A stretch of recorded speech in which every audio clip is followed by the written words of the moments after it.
And then we have a great package for the women's title match, which is up next.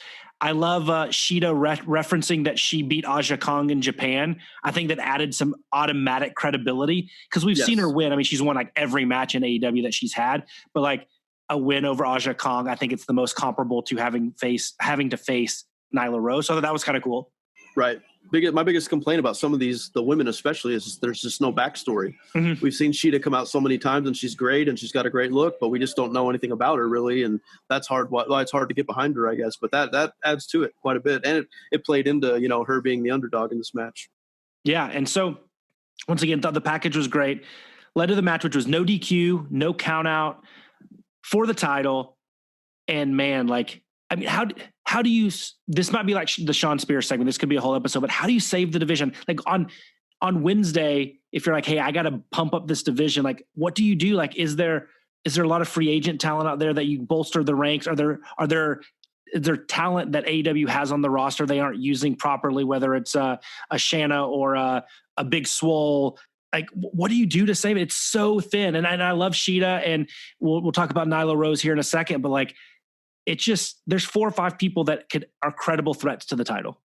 I think that's what it is. You need more established talent, if it's veterans or whatever it is, but there's just no established women in that division.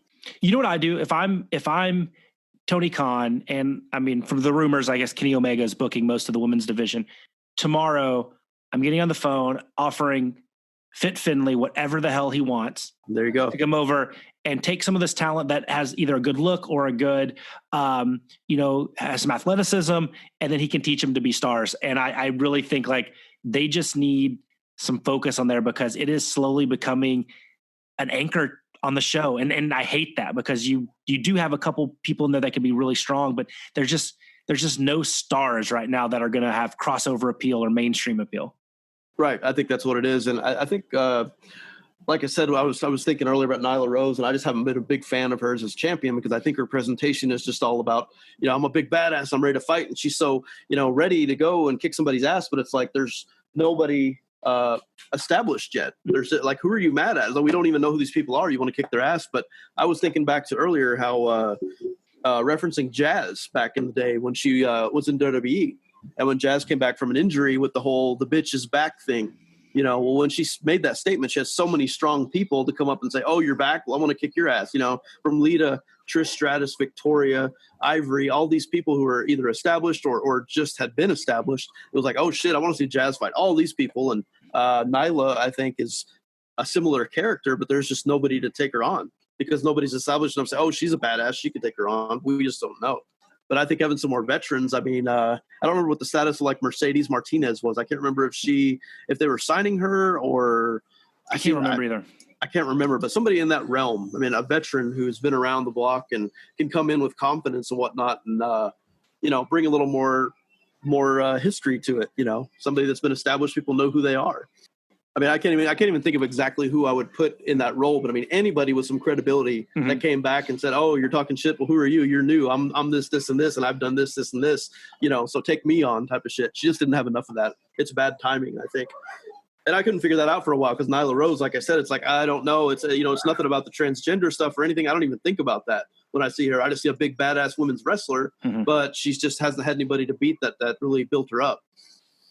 Maybe they need to get Jazz. I know she appeared in the battle royal for one of the pay-per-views. I don't see why not. I mean, just somebody with some credibility say, "I've done WrestleMania." They can't say WrestleMania, I guess, but I've been around. Everybody knows who I am. I'm the baddest bitch, and make something out of it. Still, yeah. I think that's. But they need a whole roster for the other girls too. I mean, they need some blending in with the veterans, I think. Yeah, I also think on Nyla Rose, I think losing to Riho out of the gate on the first Dynamite was also not the right move. And of course, then Riho obviously doesn't show up for the next 6 months. And Riho was not established either. No, it's just like she's here, she won. They don't have the best English promos. They're still learning. Shida is maybe a little bit better, but there's just no establishment of these people, and they're giving them titles right away, and it's messed up the whole system right now, I think. Yeah, so I thought this match was good. I thought it was a physical, what you would expect, I think, from a Shida Nyla Rose match. I think it was better. I think it was better actually than I expected. A little more action, a little more how it should be, what you would want to see.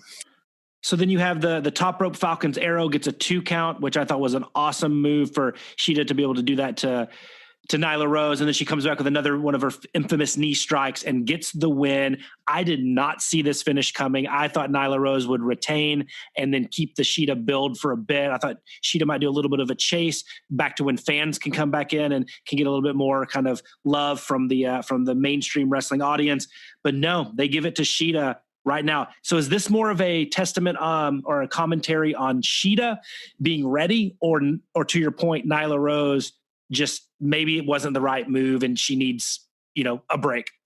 Yeah, I was shocked too. I think it's more about Nyla, I think, because Shida's great, but she hasn't done anything outstandingly different right now. But Nyla, like I said, it's like where else could she go? She's just beating everyone and she's kind of just spinning her wheels now. But I was shocked to see the title change. Did not expect that at all. I thought they were going to run with Nyla for the long term, and I feel like Rio was more of a short term. Just let's do the unexpected and let her win right now. But I thought Nyla has always been the one that they were going to run with for the long haul.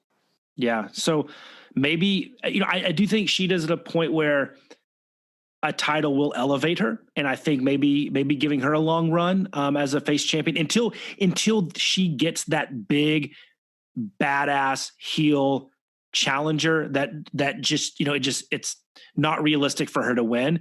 I'm thinking maybe returning Awesome Kong or something like that, because Nyla's not it. They have to take some time off, repackage that, figure something out with Nyla. But to me, like I said, I think Shida might have a long run with this. I think Shida showed a different side tonight. She can do the hardcore and the aggressive style more than we've seen. And I don't know if Nyla has more than one channel. It's just always she comes, she's pissed off and she wants to kick everybody's ass. She doesn't have that multiple variation thing going on. Yeah. So I'll give AEW credit. Definitely shocked me. I was not seeing that one coming.